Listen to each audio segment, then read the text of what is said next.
Okay, my computer's having issues today. Okay, we all get a day where we can have issues. This is your day, computer. Good morning, Crafting Journey.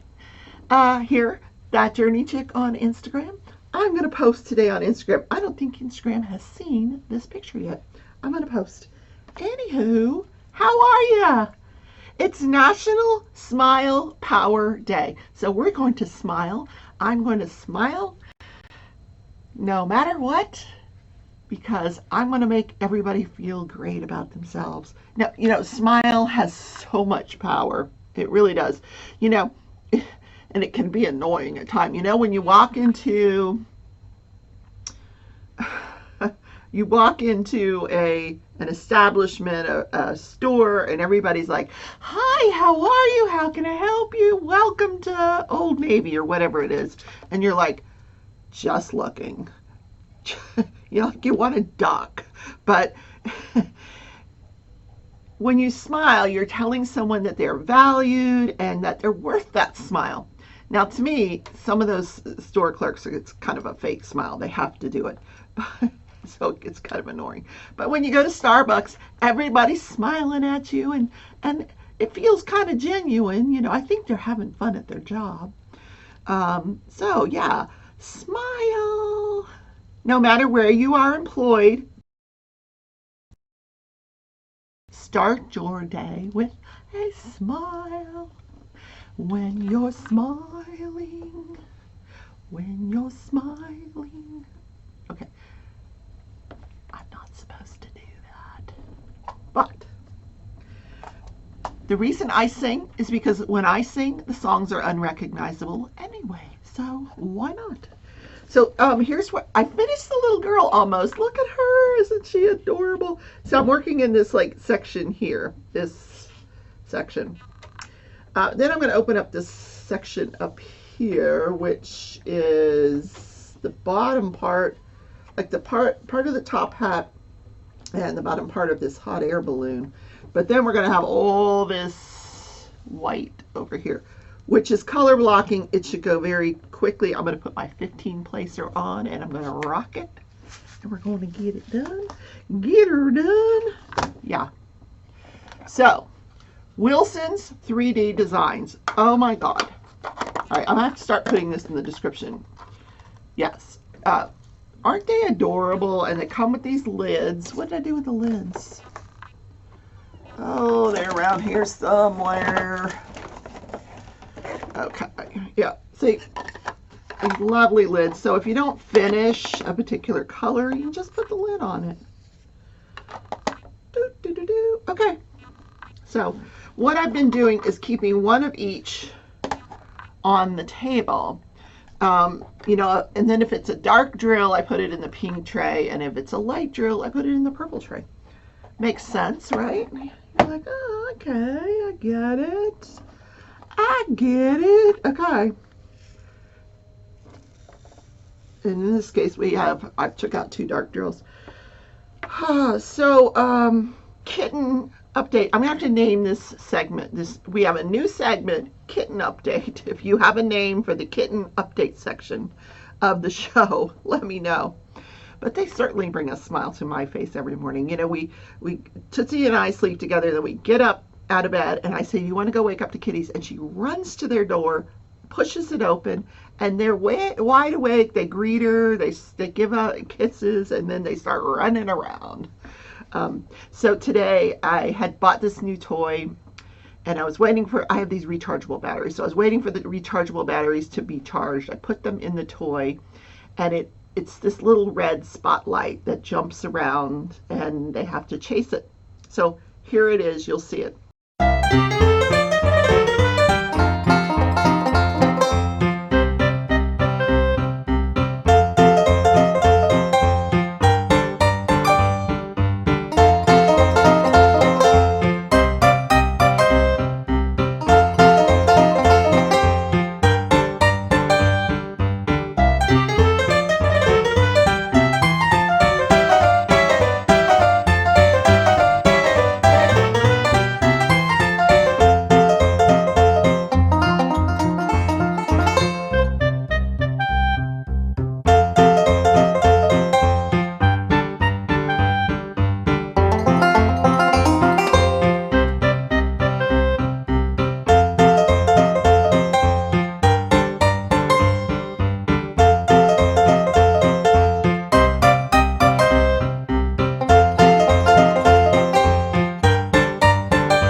Oh my God. Are they not adorable? They were trying to find that light. I don't like that it goes up on the walls and stuff, but Tootsie tried to join in when I first turned it on. She's like, oh, what is that? But she's, most of the time she's content just to watch them play, which is kind of sweet. She does like to chase them, and they enjoy being chased by Tootsie. They're out there chasing each other around right now. They're in the kitchen. What are they doing in the kitchen? Hi, baby. Oh, he's licking his chops. I bet he just went and ate the cat food. Gosh darn. Would you stop eating the cat food? You silly dog. All right, go lay down. Yeah, if I'm not watching him like a hawk, he goes in there and he drinks their water and tries to eat their food. Tootsie. I'm getting my genders mixed up here. But does it really matter with a dog? I mean, Tootsie's never going to have babies. She was neutered before she was 6 months old. So these kittens are her babies. So I did the walk video yesterday. I'll put the link up in the description yesterday to these videos. I'll put the link to the one that I did. I did the 15... No, did I do the 15? I did the 15-minute one yesterday. Yes, I did. Now, the day before I did the 10-minute one. The 15-minute one was a little bit more difficult. I think today I'm going to try the 20-minute one. They're really good. Really, it's very low impact. She does take it up a notch towards the middle, which you should, because she's trying to get your heart rate up a little bit, and that's good. But the thing you have to be cognizant of is you want your steps to record on your, on your device, your Fitbit or your Apple Watch. So you've got to keep your arms moving while you're walking. And if she has you doing some other exercise, just move your arms back and forth, I just got 3 steps. So, and I didn't get out of my chair. But, the woman that does them, her name's Leslie Sansone. Talk about the power of a smile. She has the most beautiful smile. And she's very, very inspiring. She really, really is. So I enjoy the videos. I move my coffee table over. I don't think I moved it back because the kittens are having so much fun racing around. I think I'll just leave the coffee table over. So I moved the coffee table over so I'd have some room, and yeah, I did it. I did it. Now, I'm not going to lie, after 15 minutes, I was a little winded. I'm really out of shape. Oh my God. But they're fun little videos. Someone else said that apparently this woman has been around a while, and she used to have DVDs, and some people had done this years ago when watching the DVDs. But if you look on her channel, I mean, she's got all kinds of different ones. She's got like a fast 2-minute walk. She's got 5-minute walks, 10-minute walks, 15, 20, 30, and different kinds. Power walk, walks with what she calls boost, which is where you kind of do have a different exercise. But check out that channel, and you can do it right in your own living room, obviously at your level. Pick like the 2-minute one to start and then work your way up. Yeah. Even if you're not doing the step challenge, this is a great tool. It really is.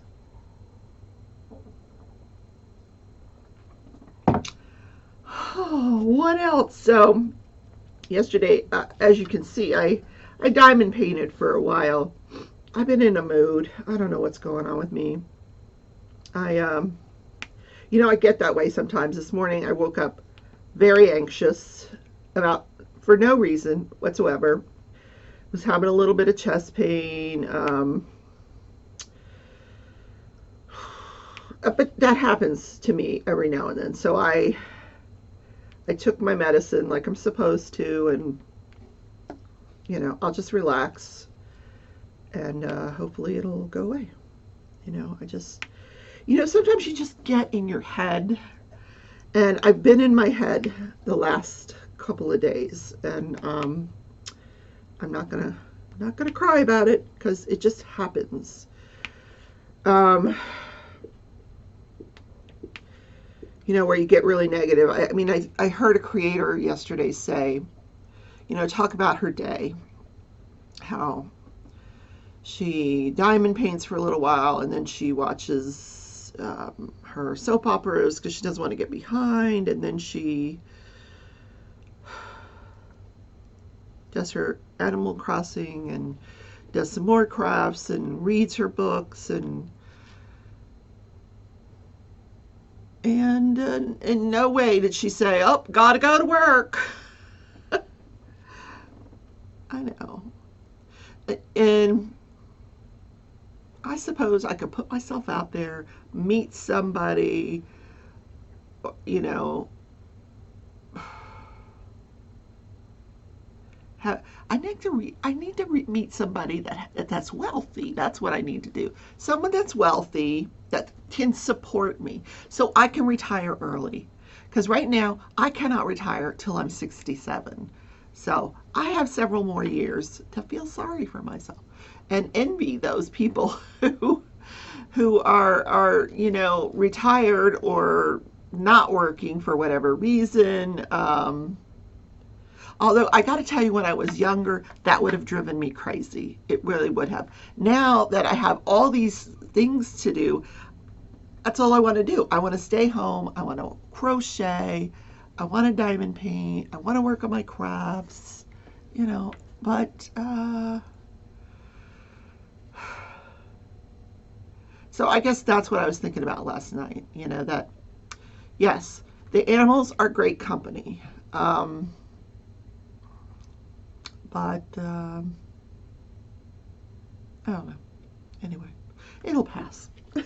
It'll pass.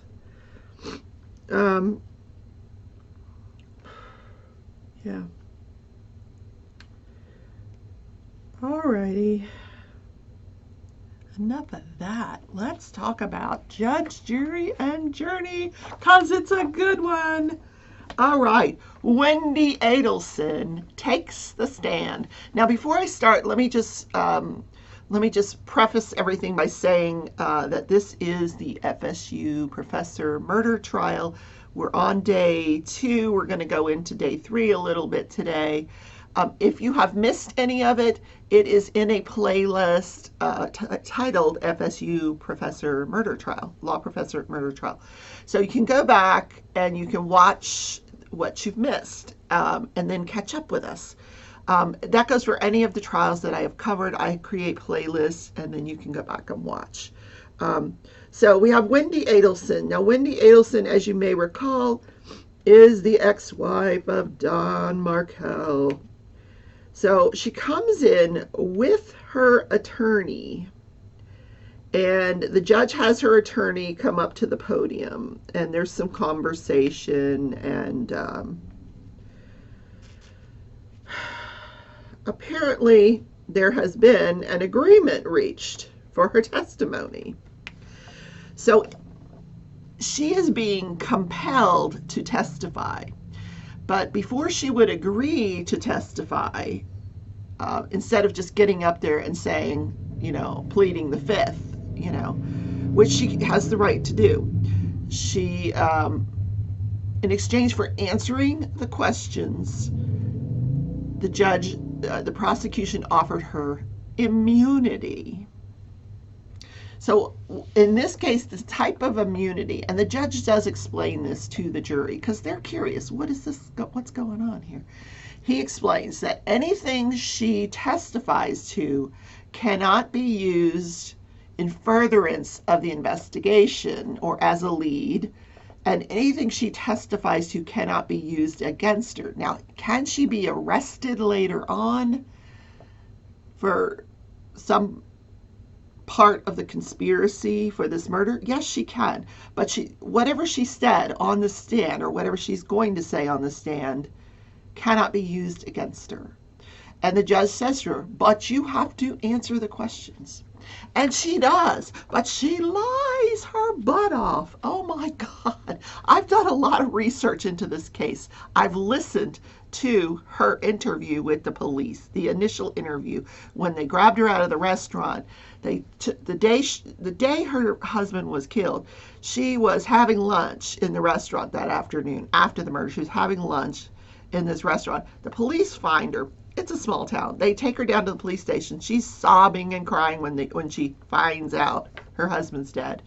And she starts to spout out all this information. But when she takes the stand, you're going to find out she is lying, going completely against, like playing this really innocent persona. Like she's a very pretty woman, very pretty. Her face is very chiseled. She's very thin, very pretty. So she explains that they met in 2004 and they married in 2006. She does not explain that they met on JDate. It was an online dating site that they met at. That did not come into evidence, but it's just not really relevant anyway. On September 10th of 2012, she files for divorce.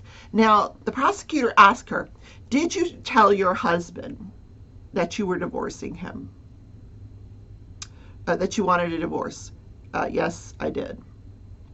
Actually, this came out in cross-examination. The attorney for Magbanua, she's this little Spitfire Cuban woman, and she's like, isn't it true that you left the divorce papers on his bed and you were gone? And that's how he found out that you were divorcing him. She's like, well, I told him I wanted a divorce months ago, and he told me that if I filed for divorce, that I could leave with the clothes on my back and I would be penniless without my children. So she initiated the divorce, called him up and said that she would be there when he got home, but she explains, oh, I meant I'd be in Tallahassee. She didn't leave Tallahassee with the boys, but she cleared out her house and took all the furniture, except for the bedroom furniture, took all the kids' stuff. I mean, he came home to an empty home, except for he goes into his master bedroom and there's the divorce papers on the bed. Yeah. So the prosecutor asked her, did you like Tallahassee? Oh, I liked Tallahassee. Oh, yes. She said, I really enjoyed my job. Now, we know that's not true. And you know what else did not come out while she was on the stand? It never came out that she wrote this book, that this book mirrored her life. It talks about a woman who hates the town she lives in. It's a fake town in Florida. And that at the end of the book, the woman leaves her husband. But that didn't come out. There was no discussion about this book.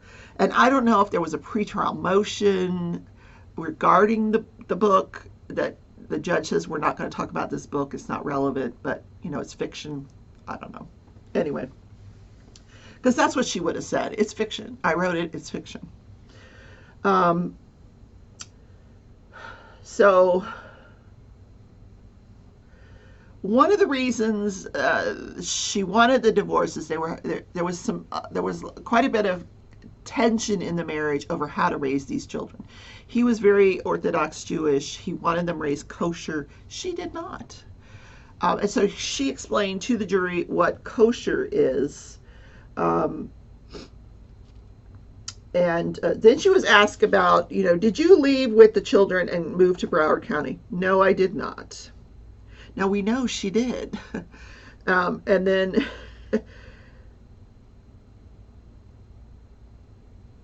she is asked, well, do you recall an order that the court issued for you to return the children to Tallahassee.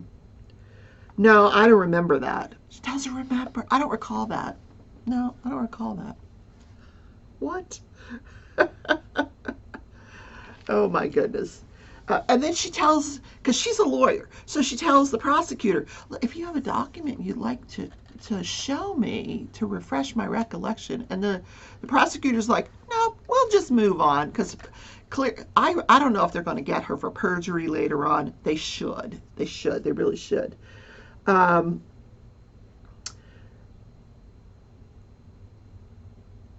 So then she was asked about several things that come out in the divorce papers. Did Dan accuse you of kidnapping the children? I don't recall that. No, I don't recall that.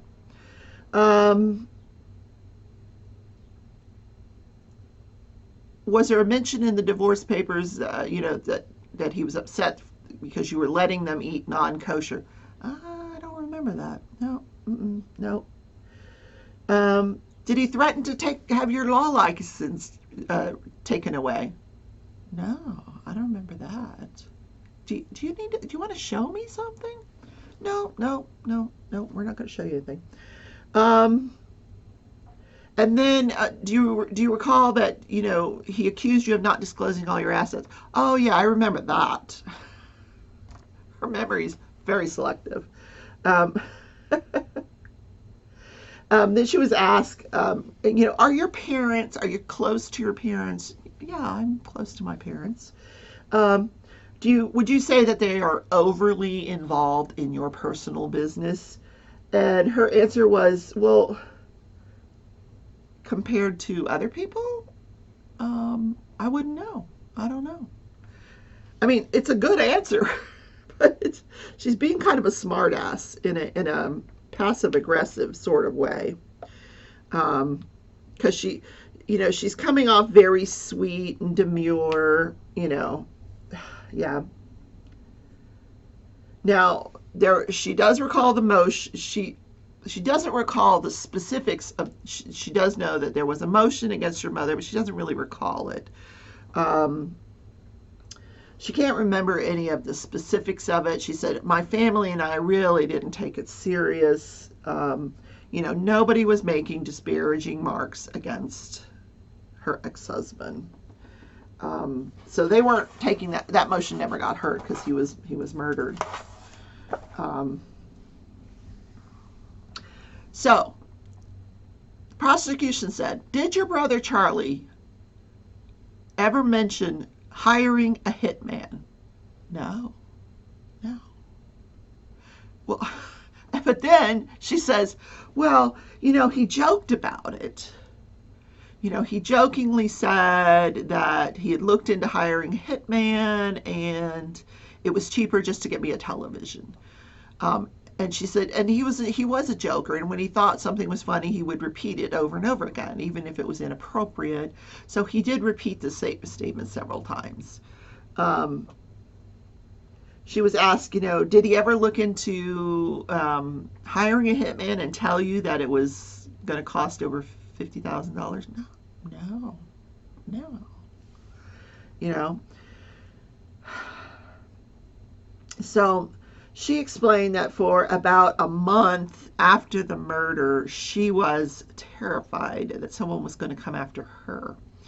So the day after the murder, she packed a backpack, took her boys, it was the day after the murder. Well, he dies that Saturday night. The Sunday, they have the memorial, because in the Jewish faith, you have to do it within 24 hours of the death. So it's the Sunday they have the memorial. And she leaves that day or the next day. She doesn't recall which day. But she packs her overnight bag or her backpack, and she leaves and goes to South Florida. And she said it was just to get away for a few days. She never comes back. And then lastly, she denied being involved in a plot to kill Dan Markel. And she denied having any knowledge of anyone plotting to kill Dan Markel. She was also asked, well, wait, hold on. Admitted. Okay, so she was given a whole series of phone calls. Now, I think these are we haven't heard the evidence of this yet, but there was a lot of secret stings, police stings set up, like where Wendy's phone was tapped. There were undercover agents that would speak to them and record them. So there were a lot of phone calls she was given to go over with her attorney and identify whose voices were on the phone calls.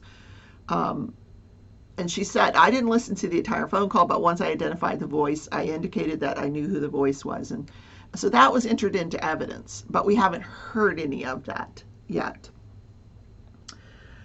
She said that she did not stand to gain anything financially from the death of her husband. Apparently, his life insurance policy was left to the children. It went into trust for the children. And Dan Markel had changed his will to make his sister the administrator of the will and the trustee for the children.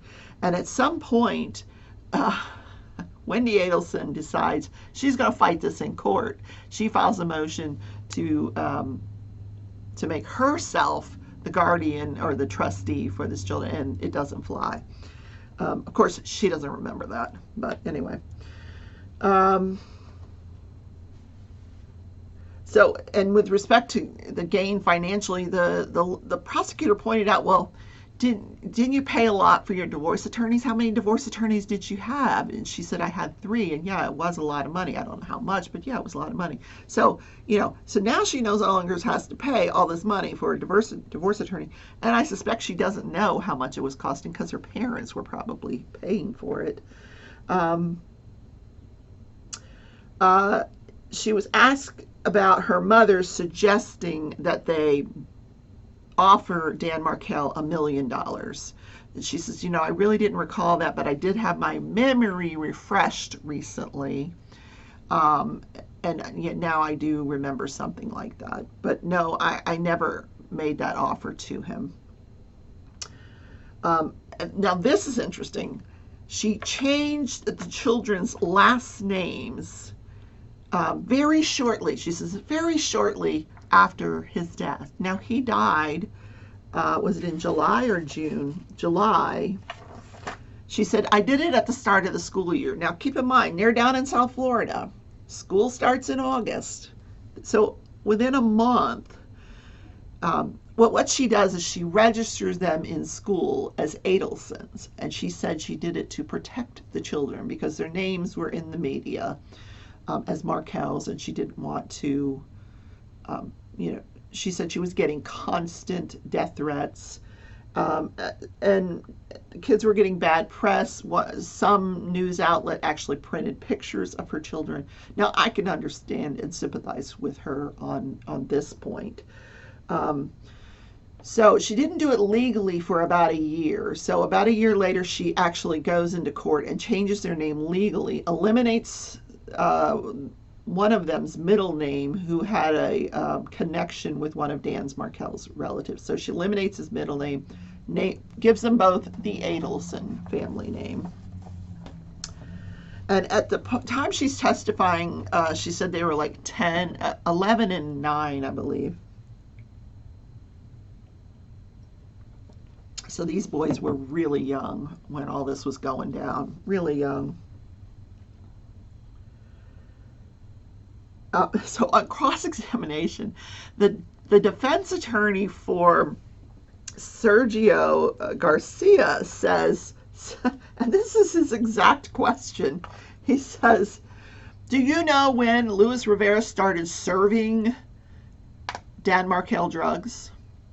And she's like, no. No. And I thought, whoa. So now he's put into the mind of the jury that, oh no, not Dan Markel, her brother. Do you know when Luis Rivera started serving your brother, Charlie, drugs?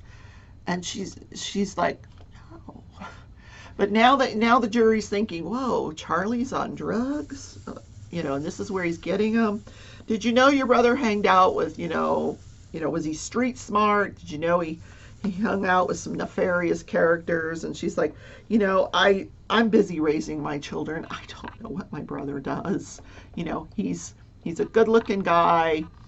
He's single. He dates a lot of women. I don't know.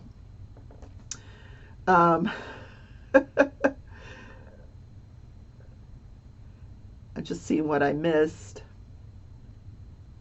So there's a gentleman named Jeffrey Lacasse who she was dating fairly seriously, but she breaks up with him. She says, a week or so before Dan is murdered. Now, that's her testimony. We're going to hear Lacasse's testimony later on, the real story, I suspect. She did admit that she talked to her brother on the morning of the murder.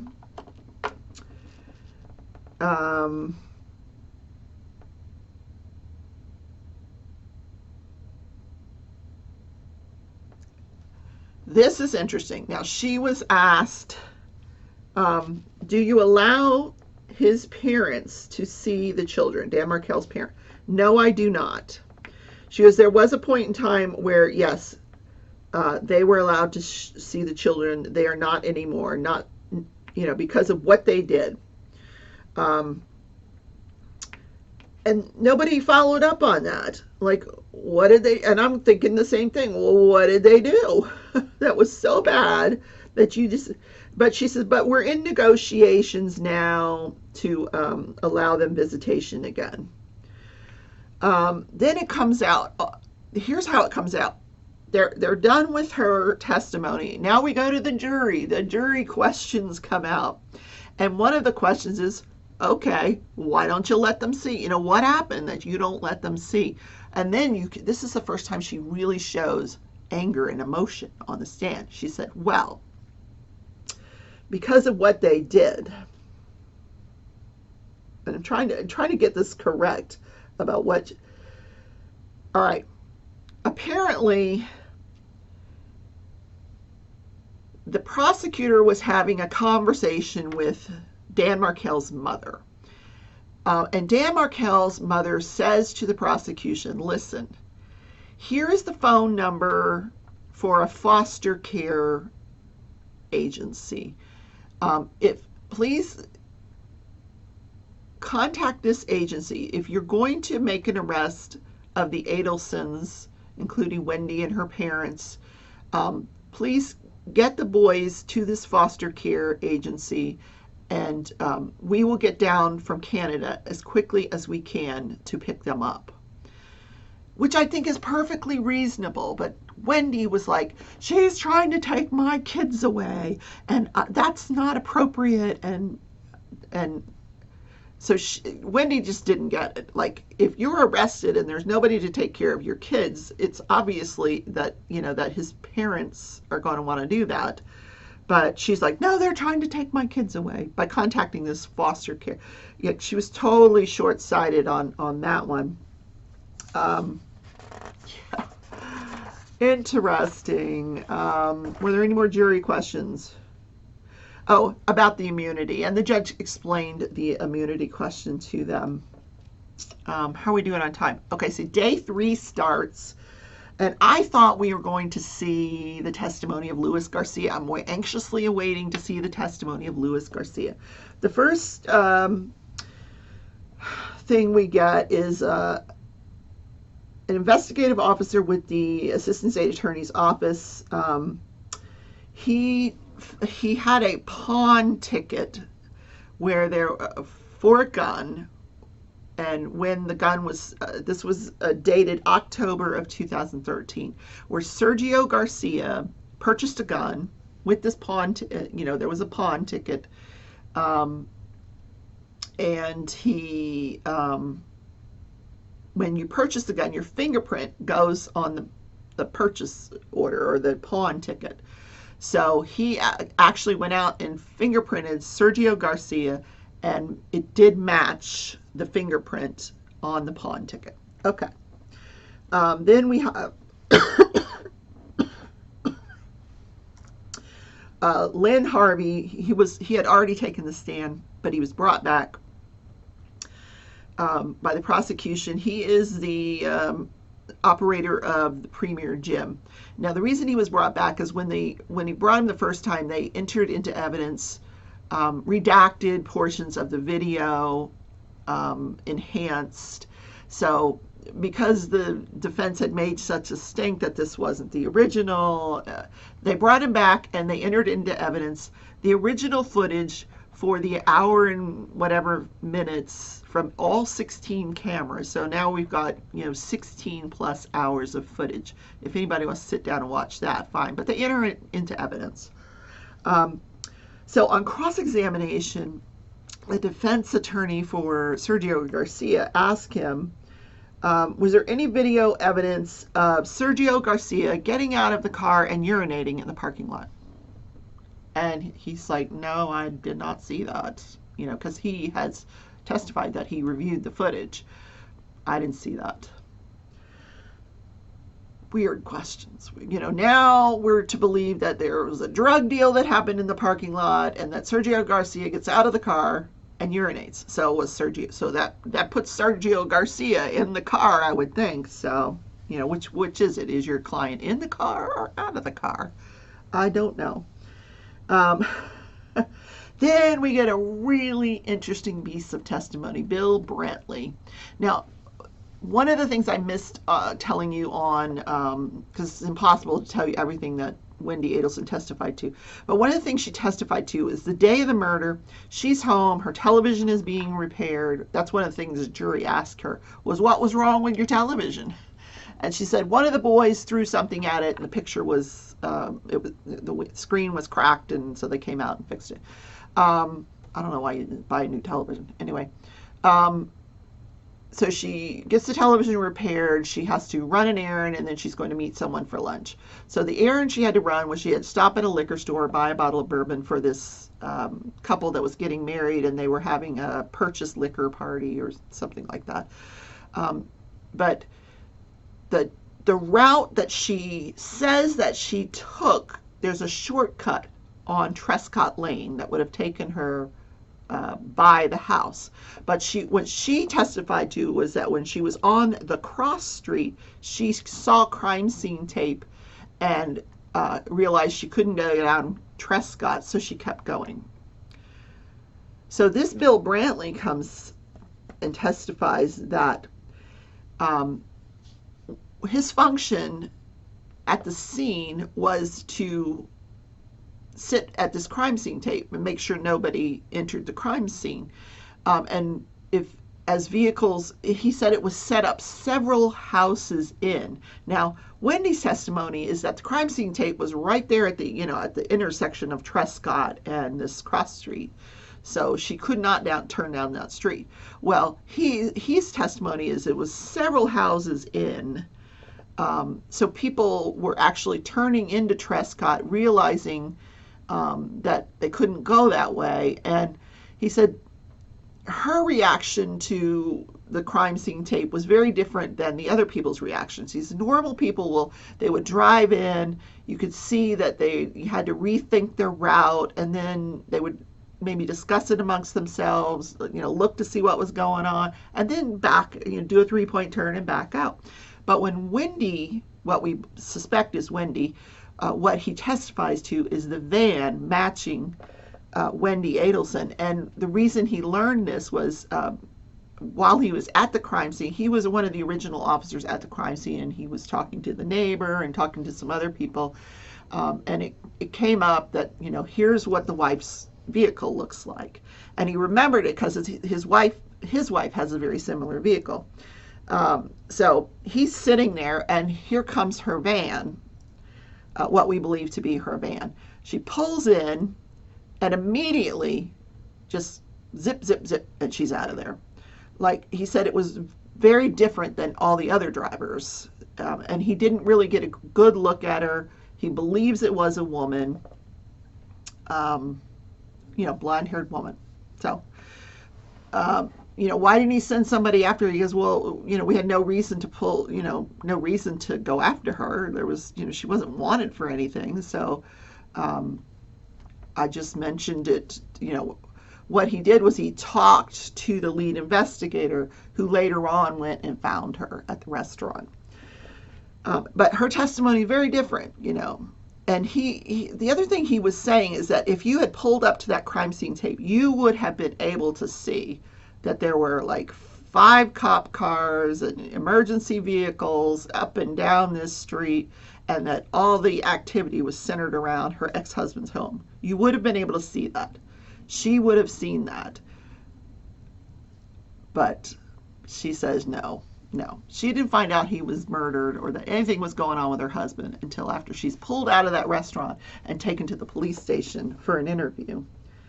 So that is where I'm going to leave off. Tomorrow we're going to get we're going to start off with her boyfriend's testimony. We're going to hear what he has to say, about her and this family. It's going to be juicy. And at some point, we're going to get Luis Rivera's testimony. Okay, so we'll do this day in history. It's a quickie. The first American witchcraft execution occurs on June 15th, 1648. And this continued for 45 years. They tormented these poor women, believing that they were witches. And one of the tests for witches was that you would observe them for 24 hours, because the myth was, and it came out of this book, The Discovery of Witches, that was written in 1647 by Matthew Hopkins, claimed that if a person was a witch, an imp would have to come to them and feed off them once every 24 hours. So they watched this poor woman, and some man who was watching her testified that it was broad daylight and he saw an imp come feed on her. Really? So she was executed. She was the first. Whoa, isn't that crazy? She was the first victim of the witch hunt. Altogether, there was about 80 people throughout New England that were accused, and about 20 executions. Just craziness. Yeah. Witches. I'm sorry, I don't believe in witches. Yeah.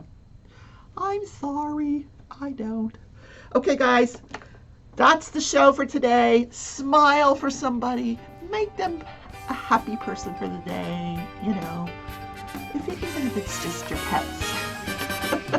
So I love you all. I'll see you tomorrow in the morning show.